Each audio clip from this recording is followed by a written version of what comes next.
Elle est toujours très grande sœur avec moi, Amel Bent fait de rares confidences sur Diams.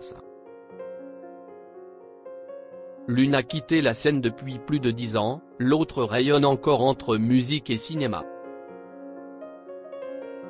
Ce mardi 28 mai, Amel Bent était l'invitée de France Inter. L'occasion pour la chanteuse d'évoquer son nouvel album, mais aussi son lien fort et intact avec Diams. Il y a des silences qui font grand bruit. En 2009, Diams tirait sa révérence, mettant fin à une carrière fulgurante. À seulement 32 ans, celle qui avait enchaîné les tubes, La Boulette, DJ, Confession nocturne, et conquis une génération de fans, choisit une autre voie. Brisée par la célébrité, l'artiste explique son retrait comme une urgence vitale, un besoin de se retrouver loin des projecteurs, loin du tumulte. Une décision radicale mais profondément respectée. Depuis ce départ médiatique, Diams n'a jamais replongé dans la musique.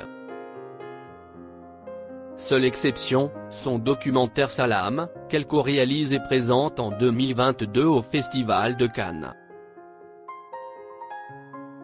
Dans ce film pudique et introspectif, elle revient sur ses années de lumière, ses blessures et sa reconstruction.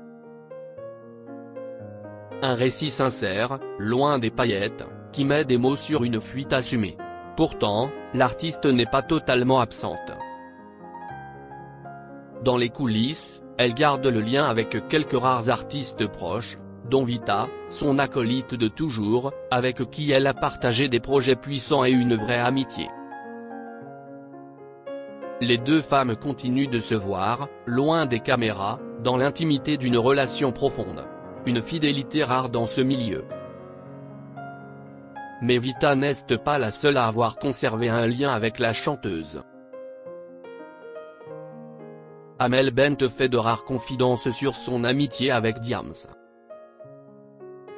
Ce 28 mai sur France Inter, Amel Bent s'est confiée sur sa relation avec Diams. À l'origine de son tube Ma philosophie, c'est Mélanie, le vrai prénom de Diams, qui lui a transmis la confiance d'écrire, de se raconter. Moi, j'ai appris à écrire avec elle. Si est la première qui m'a dit, tu n'as besoin de personne. Prends un stylo, un cahier, et vas-y, fonce.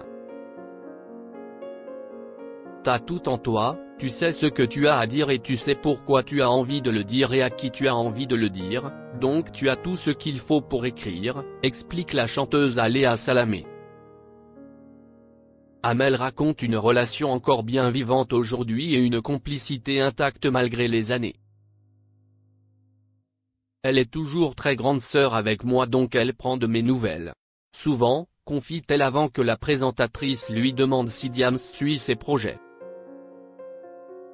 Ça, je ne sais pas, on ne parle pas forcément de ma carrière, mais par contre, elle me questionne sur mes enfants, sur la vie en général, elle veut savoir si je suis heureuse. Comme une grande sœur. Une belle complicité.